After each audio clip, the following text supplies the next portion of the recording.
오늘 우리 함께 읽을 기록된 하나님 말씀 신약의 말씀입니다. 요한복음 제15장 9에서 17절까지의 말씀입니다. 아버지께서 나를 사랑하신 것 같이 나도 너희를 사랑하였으니 나의 사랑 안에 거하라. 내가 아버지의 계명을 지켜 그의 사랑 안에 거하는 것 같이 너희도 내 계명을 지키면 내 사랑 안에 거하리라. 내가 이것을 너희에게 이름은 내 기쁨이 너희 안에 있어 너희 기쁨을 충만하게 하려 함이라. 내 계명은 곧 내가 너희를 사랑한 것 같이 너희도 서로 사랑하라 하는 이것이니라. 사람이 친구를 위하여 자기 목숨을 버리면 이보다 더 큰 사랑이 없나니 너희는 내가 명하는 대로 행하면 곧 나의 친구라. 이제부터는 너희를 종이라 하지 아니하리니 종은 주인이 하는 것을 알지 못함이라. 너희를 친구라 하였노니 내가 내 아버지께 들은 것을 다 너희에게 알게 하였음이라. 너희가 나를 택한 것이 아니요 내가 너희를 택하여 세웠나니 이는 너희로 가서 열매를 맺게 하고 또 너희 열매가 항상 있게 하여 내 이름으로 아버지께 무엇을 구하든지 다 받게 하려 함이라. 내가 이것을 너희에게 명함은 너희로 서로 사랑하게 하려 함이라. 아멘. 오늘은 5월 5일입니다. 우리 교회의 달력을 보시면 5라는 큰 숫자 아래에 오늘이 어떤 날인지를 알려주는 설명들이 빼곡히 나와 있습니다. 다른 날 칸과 비교해 볼 때에 5일자 칸에는 정말 많은 글씨들이 쓰여져 있습니다. 우선 입하입니다. 1년을 24개로 구분한 24절기 중 제7번째 절기가 입하입니다. 한자로는 이루다, 성립하다라는 뜻의 입자와 여름이다라는 뜻의 하자가 합쳐진 단어라고 합니다. 한자 뜻풀이처럼 그야말로 여름이 우리 곁에 찾아온 것 같습니다. 대백과 사전을 한국민족문화 대백과 사전을 찾아보니 입하에는 고구에 마련한 못자리가 자리를 잡게 되어서 농사일이 더 바빠지게 된다라는 설명이 있었습니다. 실제로 지난주 목금 토요일 교회 주변 밭과 이효리 논과 밭에서 진짜 트랙터와 경운기가 분주하게 오고 가곤 했습니다. 우리 성도님들께서도 고추 심고 밭에 심어놓은 농작물들 살펴보시느라 지난 한 주 정말 바쁘셨지요. 그럼에도 오늘 5월 5일 하면 뭐니 해도 어린이날입니다. 그래서 총회력으로 또 오늘 주일을 어린이 주일로 지키고 있습니다. 우리 성도님들의 자녀분들께서는 장성하여 대부분 출가하였을 겁니다. 하지만 지금은 출가한 다 큰 자녀들에게도 분명 귀여운 유치원 시절이 또는 천방지축의 초등학생 때가 있었을 것입니다. 그렇다면 과거를 떠올려 보실 때에 우리 성도님들께서는 5월 5일 어린이날에 대해 어떤 추억들을 갖고 계십니까? 저는 너무 어렸을 때는 잘 기억은 안 나는데요. 대신 초등학교 4학년인가 5학년 때 어린이날 때 부모님과 우리 삼형제가 용인 자연농원에 아침 일찍 차를 타고 갔던 일이 기억이 납니다. 교회 학교 친구들은 자연농원이 도대체 어디야? 라고 하는 표정을 지을 수 있는데요. 오늘날의 에버랜드를 1995년도까지만 하더라도 용인 자연농원이라고 불렀습니다. 아무튼 올림픽이 열리던 해인 1988년 5월 5일 어린이날 가족들이 새벽 일찍 광주에서 출발하여 용인 자연농원에 도착했습니다. 거기에서 어떤 놀이기구를 탔는지는 전혀 생각이 나지 않습니다. 다만 딱 하나 기억 남는 거 있습니다. 휴게소에서 들려 햄버거를 먹었던 기억입니다. 88년만 하더라도 햄버거, 바나나 정말 귀한 시대였습니다. 거의 1년에 한 번 먹어볼까 말까 한 햄버거를 삼형제와 함께 어린이날이라고 휴게소에서 차에서 먹었습니다. 그랬던 아이들이 시간이 흘러 결혼도 하고 애도 둘이나 낳은 아빠가 되었습니다. 제 아내가 첫째 아이 또 둘째 아이를 출산할 때에 생명의 신비 또 그리고 야 나도 아빠가 되다니라는 감격 때문에 조금 울었습니다. 아마 여기에 계신 남자 성도님들께서도 저와 똑같은 감정 때문에 아내 되시는 분 몰래 눈시울을 훔치셨을 겁니다. 태어난 두 아이들이 4살, 5살 때까지만 하더라도 정말 귀여웠습니다. 그런데 유치원에 가고 초등학교를 다니다가 중학교에 올라가니 정말 깝깝합니다. 사춘기의 터널을 지나는 아이들을 가리켜 사람들이 무슨 노도의 시간이라고 그러죠? 질풍노도의 시간을 거닐고 있다라고 말하곤 합니다. 이것을 저도 책에서 정말 많이 읽었습니다. 그런데 실제로 사춘기 중학생 두 아들놈들을 키우고 있다 보니 책에서 말한 수준은 아무것도 아니었습니다. 정말 미치고 환장할 것 같은 날들이 요즘 저에게 참 많습니다. 깊은 한숨을 내쉴 때가 최근 들어 자주 찾아옵니다. 어떤 학자들은 이렇게 말을 했습니다. 모든 사람에게는 질할 총량의 법칙이 있다 합니다. 질량 총량의 법칙이 아니라 질할 총량의 법칙이랍니다. 아이들이 사춘기 때 그 질알들을 다 써버리게 내버려 두시랍니다. 그게 부모님의 노년을 위해 좋답니다. 라고 말하며 저와 같이 한숨 쉬는 아버지들을, 어머니들을 위로하더군요. 이럴 때 저의 부모님이 제가 사춘기 때 해주셨던 말씀이 떠오르곤 합니다. 왜 이렇게 너 이렇게 말 안 듣니? 너 나중에 너랑 똑같은 아들 낳아서 키워봐라. 그러면 지금 엄마 아빠 마음을 잘 알게 될 거다. 저도 사춘기 시절 부모님 속을 썩였을 그때 부모님께 들었던 그 이야기가 요즘 들어 제 귀에 계속 맴돌고 있는 듯합니다. 너랑 똑같은 아들 낳아서 키워봐라. 반면 우리 성도님들께서는 자녀들을 잘 키우고 양육하셨지요. 어른분들 말씀에 빗대어 표현하면 자식 농사 정말 잘 하셨습니다. 비법이 정말로 궁금합니다. 자녀분들 중에는 40대 후반인 저와 나이가 비슷한 분들도 계시겠지만 대부분의 자녀들의 나이가 50대 이상이기도 하실 겁니다.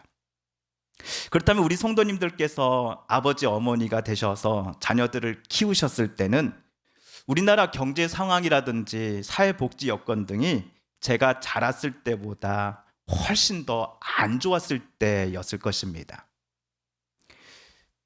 나는 비록 못 배웠지만 내 자식들은 반드시 배워서 큰 사람 되게 하겠다라는 마음으로 쉼없이 일하셨을 겁니다.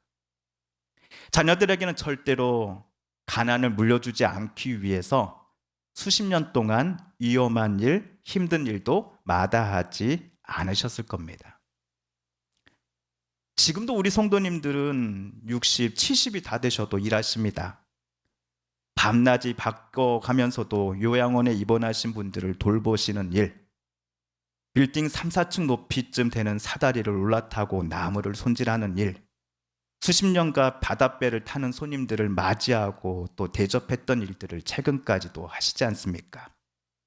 논과 밭에서 축사에서 일하면서 가축, 똥, 오줌 냄새와 땀이 섞이는 줄도 모르고 아침 일찍부터 해가 질 무렵까지 일하는 분도 계시지 않습니까?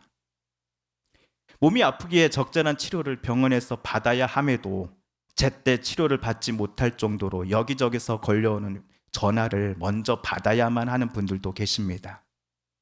매장에서 말도 안 되는 핑계를 대며 진상을 부리고 환불을 요구하는 이 진상 손님 앞에서 끝까지 웃음과 매너를 잃지 않으려고 애쓰시는 분들, 정성껏 환자를 치료하고 전문가로서의 처방을 내렸음에도 오히려 나중에 찾아와 비수와 같은 말들을 들어야만 했던 분들도 우리 성도님들 중에는 계실 겁니다.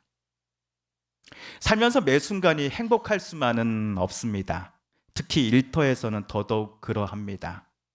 육체적으로나 정신적으로 큰 타격을 받으셨을 때는 정말 모든 것을 포기하고 싶다는 마음까지 드셨을지도 모르겠습니다. 그러나 우리 어머님, 아버지 되시는 성도님들께서 속된 말로 더럽고 추접해도 또 서럽고 눈물 나도 버텨오신 이유가 무엇입니까? 아마도 가장 큰 이유 중 하나가 우리 성도님들의 아들 또 딸 때문은 아니었습니까? 일이 너무나 힘들고 경제적으로 위축되고 정신적으로 큰 압박이 찾아올 때에 그것들을 완전히 짓누르지 않고 밀쳐서 우리로 하여금 다시 일어서게 만들었던 것은 하나님께서 성도님들께 주신 귀한 선물인 사랑하는 아들, 딸 때문이었을 것입니다. 부모님께서 자녀들에게 조건 없이 베푸는 사랑을 생각하다가 문득 이 노래 가사가 제 마음에 떠올랐습니다. 사랑 사랑 누가 말했나. 이거 제가 노래를 부르면 저작권에 걸린다 해서 안 부릅니다. 노래를 못 불러서가 아닙니다. 향기로운 꽃보다 진하다고 사랑 사랑 누가 말했나. 바보들의 이야기라고. 세월이 흘러 먼 훗날 기억나지 않는다 하여도 오늘 밤 또다시 당신 생각에 타는 가슴 남몰래 달래네. 예, 남궁옥분이라는 가수가 1981년도에 불렀던 사랑 사랑 누가 말했나 라는 곡입니다. 여러분도 다 아시죠? 근데 어떤 분들은 이 노래가 남녀 간의 사랑 이야기 아닌가요? 라고 제게 말씀하실지도 모르겠습니다. 물론 청춘 남녀 간의 애틋한 사랑 이야기를 가수 남궁옥분 씨는 멜로디에 담아 노래 불렀을 것입니다. 하지만 부모와 자식 간에도 어떤 때에는 부모가 일방적으로 자식을 짝사랑해야 하며 자녀를 속탄 마음으로 기다려야 하는 시절도 분명 있습니다. 그래서 오늘 설교를 준비하는 제게는 방금 가사가 내 마음 몰라주는 자식 때문에 속상해 하시는 부모님들의 마음을 대변해 주는 것 같았습니다. 아들, 딸이 자식이 아니라 왼수처럼 보일 때도 있습니다. 그러나 부모의 속을 후벼 파는 듯한 말을 부모에게 하고 또 부모 속을 썩이는 일만 골라서 하는 것 같은 자식들임에도 부모님들은 오늘 또 그 왼수와 같은 자식들을 위해서 일하십니다. 그리고 자녀들을 위해 오늘 또 하나님 앞에 기도하십니다. 왜냐하면 하나님께서 우리 부부에게 주신 귀한 선물인 내 자녀들을 부모 되신 우리 성도님들은 언제나 사랑하시기 때문일 것입니다. 성부 하나님께서 성자 예수님을 사랑하신 것처럼 말입니다. 오늘 말씀 9절을 세 번역으로 우리 다시 한번 읽어볼까요? 시작. 아버지께서 나를 사랑하신 것과 같이 나도 너희를 사랑하였다. 너희는 내 사랑 안에 머물러 있어라. 9절에서 나는 예수님 자신을 가리키는 대명사입니다. 그러니 9절을 다시 풀어 써보면 이렇게 말할 수 있을 것입니다. 성부 하나님께서 성자 예수님을 지극히 사랑하십니다. 아버지 하나님이 나를 지극히 사랑하십니다 라고 말입니다. 마치 우리도 어렸을 때 우리의 부모님께로부터 큰 사랑을 받고 키움을 받았던 것처럼 말이지요. 그리고 이제는 우리가 부모가 되어서는 하나님께서 우리에게 주신 귀한 선물인 내 아들과 딸들에게 부모님께 받았던 사랑과 은혜를 나도 또한 전해주고 있습니다. 내 자녀들을 부모인 우리는 진심으로 사랑하고 있습니다.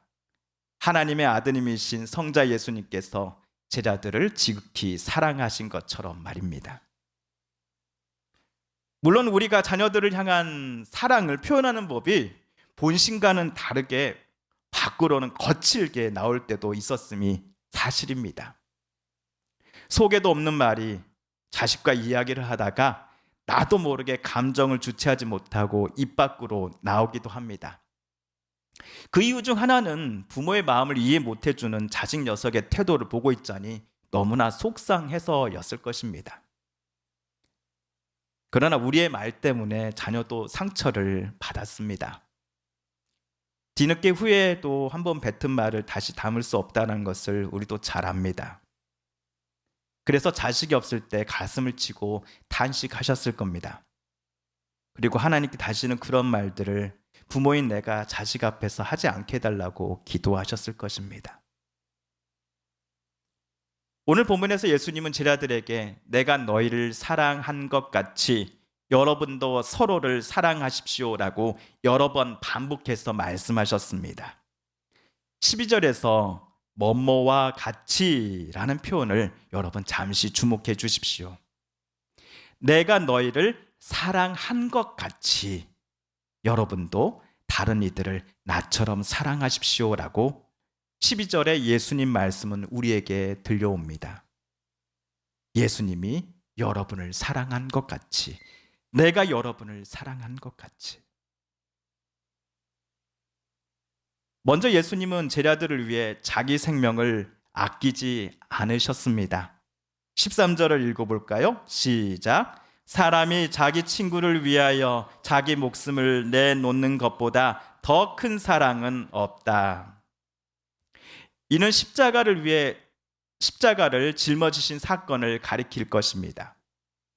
두 손과 두 발에 못질을 당하고 십자가에 달려 돌아가실 일을 예수님께서 염두에 두신 말씀일 것입니다.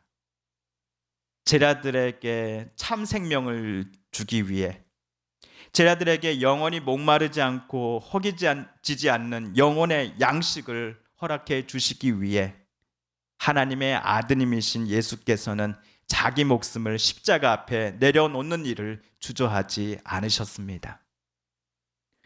그리고 두 번째, 제자들을 향한 예수님의 사랑은 그들을 예수님께서 자기 친구로 인정하시고 존중해 주심으로부터 비롯된 것이었습니다. 14절과 15절입니다. 시작. 내가 너희에게 명한 것을 너희가 행하면 너희는 나의 친구이다. 이제부터는 내가 너희를 종이라고 부르지 않겠다. 종은 그의 주인이 무엇을 하는지를 알지 못한다. 나는 너희를 친구라고 불렀다. 내가 아버지에게서 들은 모든 것을 너희에게 알려주었기 때문이다. 아멘. 우리가 사회생활을 하다 보면 같은 직장 내에서 또는 이웃 안에서도 우리를 진심으로 존중해 주지 않는 듯한 느낌을 주는 이들이 때때로 있곤 합니다. 그러나 오늘 예수님께서 제자들을 어떻게 사랑하셨는지를 알기 위해 앞에서 살펴본 두 가지 경우를 종합해 보면 하나님의 아드님이심에도 불구하고 예수님은 철저히 낮아지셨고 제자들을 존중해 주심 속에 그들을 사랑하셨음을 우리는 깨닫게 됩니다. 덧붙여서 예수님은 하나님 아버지께로부터 당신께서 받고 계시는 크신 사랑과 은혜가 이제는 당신의 제자들의 것이 될 수 있음을 제자들에게 늘 깨닫게 해주고자 하십니다.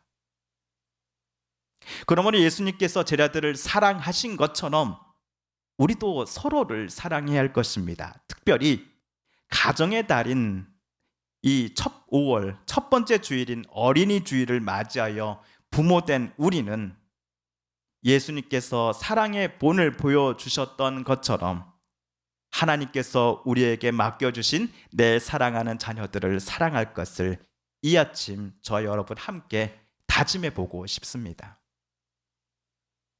물론 우리의 힘만으로는 다른 사람도 아니라 내 자녀들마저도 사랑하는 것이 얼마나 어려운지를 저 여러분은 잘 압니다.